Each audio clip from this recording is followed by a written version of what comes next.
let's continue where we just actually left up with. Okay, so the point is very simple here, right? The point is that a light or a light ray that strikes a surface is called as incident ray. The ray that comes back after striking the surface is called as reflected ray. And that line is just drawn for the calculation purpose. That's why this line is drawn as a dotted line and call it normal.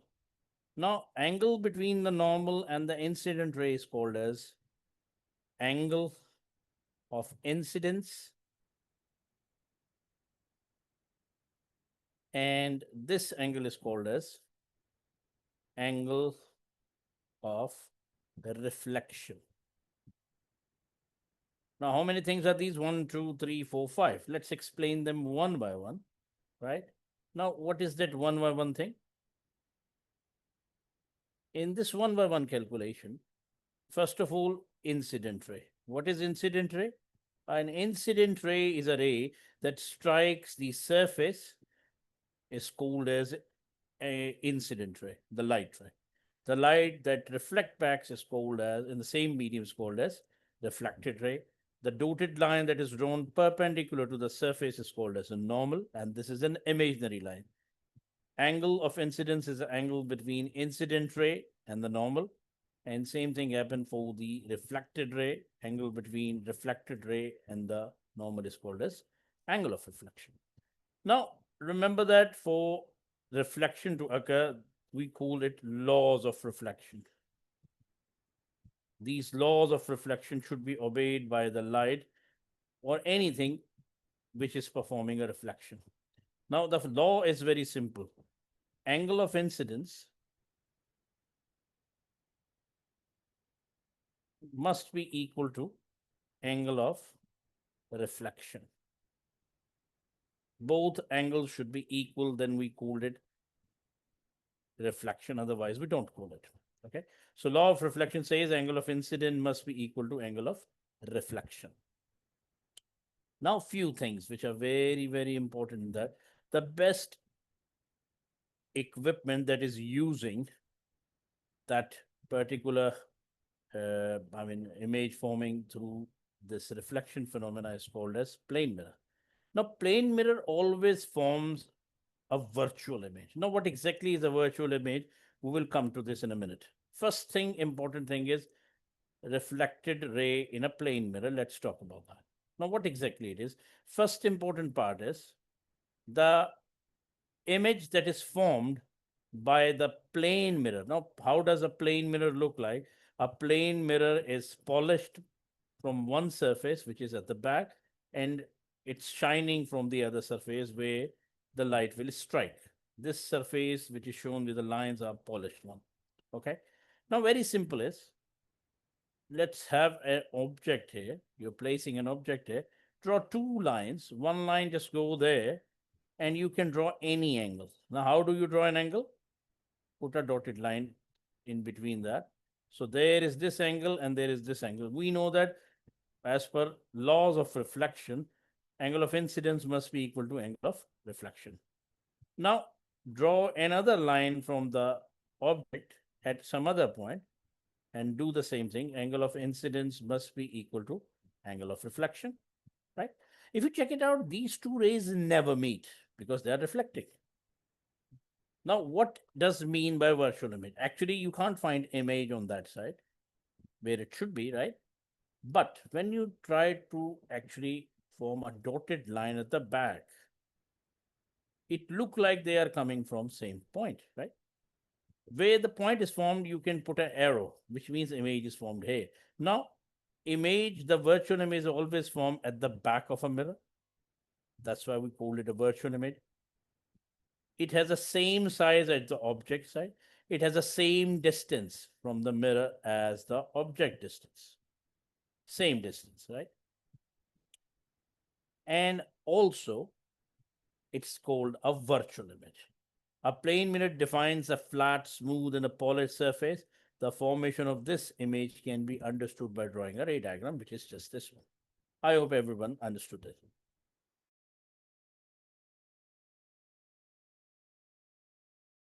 Very important thing, reflection is of two types. One is called regular reflection. The other one is called as irregular reflection. When you call regular reflection, normally for that the surface is very much plain, compact, and regular. What will happen? The light that strike at the surface will go in one direction. Check it out. All the line after reflection will go in just one direction. All the light rays are in one direction, right? And the surface is absolutely plain. That is what we call as reflection, which is a regular one.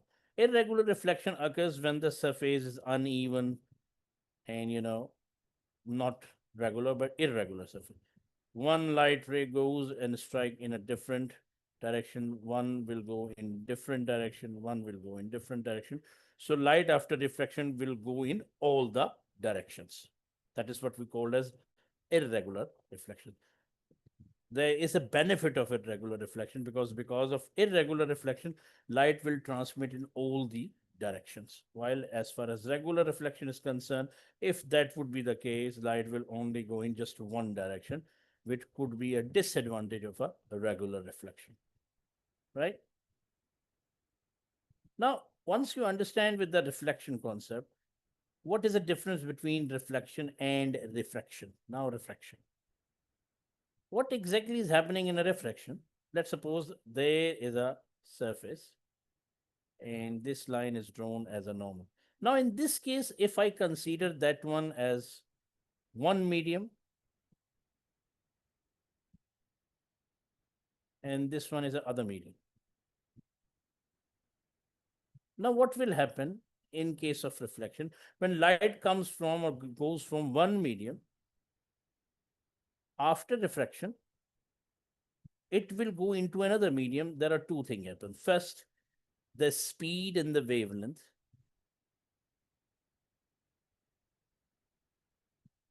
of the light reduces or increases depending upon. Plus, the direction of the light ray also changes. It may refract away from the normal or towards the normal. Okay. So, what is refraction? In refraction, light ray from one medium after refraction goes into another medium.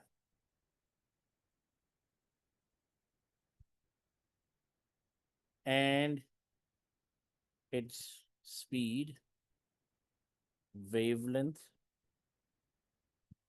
and direction changes. Right? Now, how many types of medium do we have? Remember that there are two types of medium. One medium is called as a denser medium. The other medium is called as rarer medium.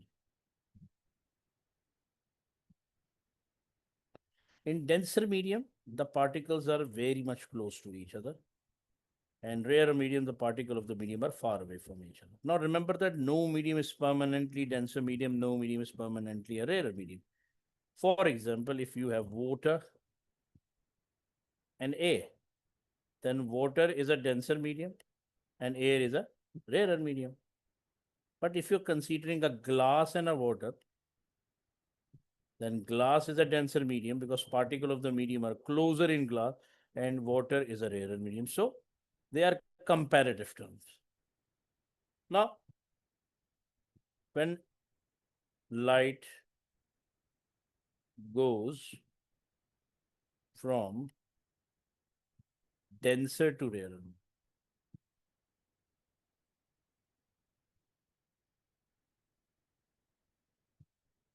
what will happen? Let's check it out. Let's consider it as a glass and consider that one as a air, denser to rarer. When light goes from denser to rarer medium, it bends away from the normal. This is angle of incidence. This is angle of refraction.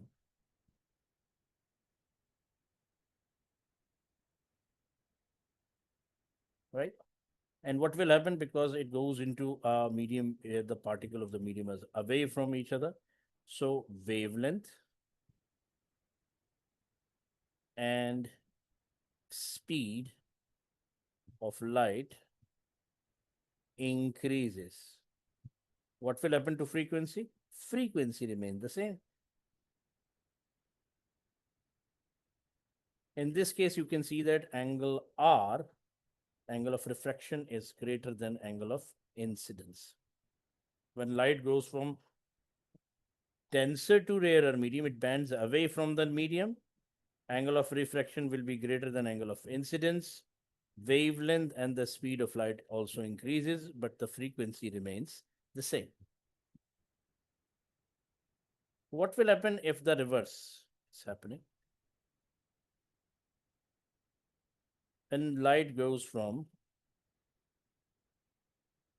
rarer to denser.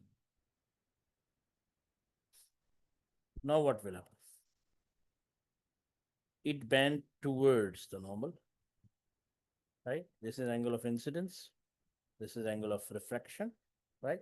In this case, wavelength and speed of the light reduces. Frequency remains the same.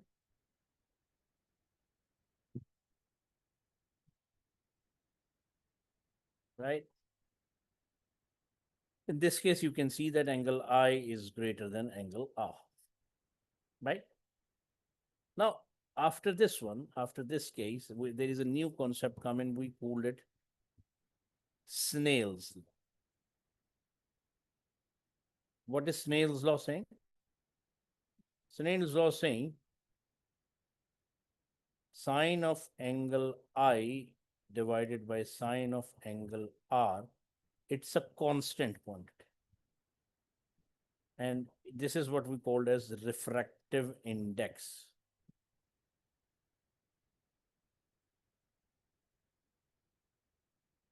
So what is refractive index? It's a sine of angle I divided by sine of angle R. Angle of incidence divided by angle of refraction.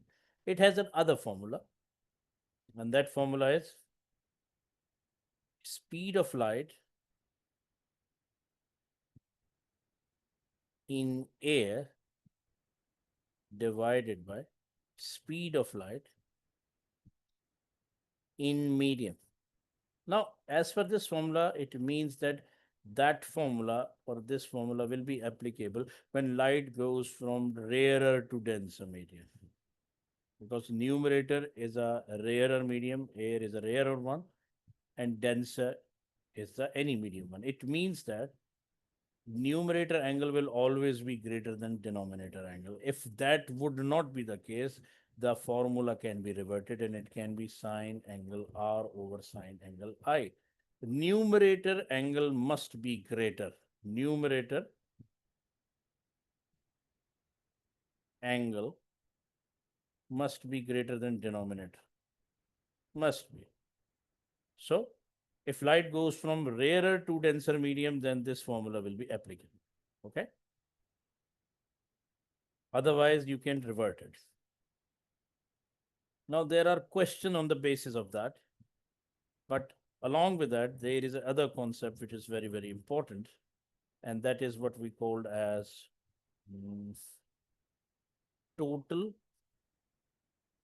internal reflection. Now, what is that concept? First of all, for total internal reflection, remember that in this case, light will always go from or goes from denser to rarer medium. When it goes from this way, the light bends away from the normal, right?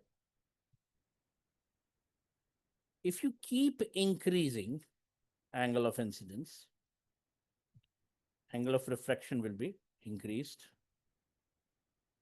until a point will come that at one point the angle of refraction become 90 degrees. So if you keep increasing angle of incidence after refraction, light will bend away from the normal. So our angle will be increasing until at one point where angle of incidence I will be equal to 90 degree. Question is, if you further increase your angle of incidence from this point, all the light will be reflected into the same medium, but no light will be refracted into another medium.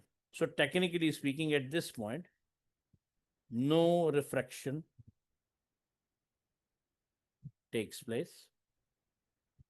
Only reflection takes place. All the light will be reflected into the same medium, even though you are trying to refract it. So phenomena in which after refraction, all the light will be reflected into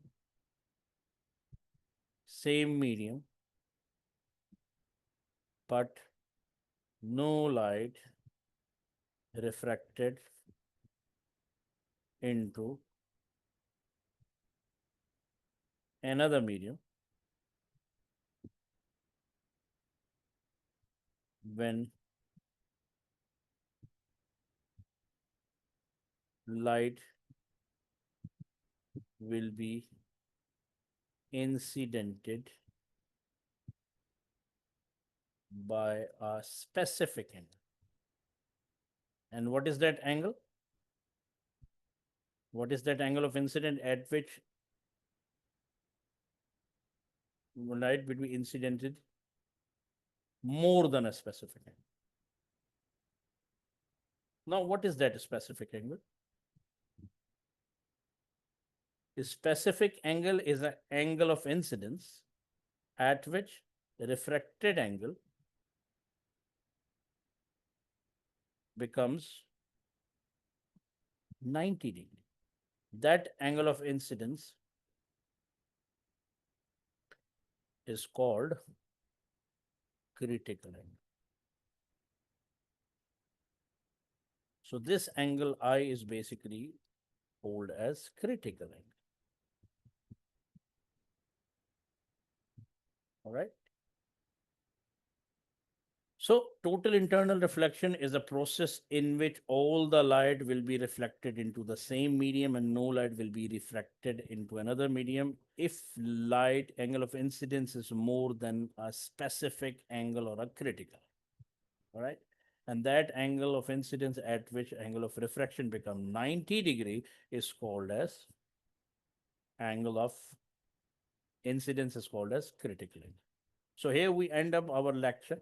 We have done in this lecture reflection, refraction, total internal reflection. In the next lecture, we will continue with that, some numericals, some comparisons, and then once we finish with that, we already done with the plane mirror construction of the mirror as well. In the next lecture, we will also start with how in the refraction the image will be formed, some basics related to that. So in lecture number 20, we will have some basics related to refraction. Okay. So hope to see you soon in the next lecture. Thank you very much.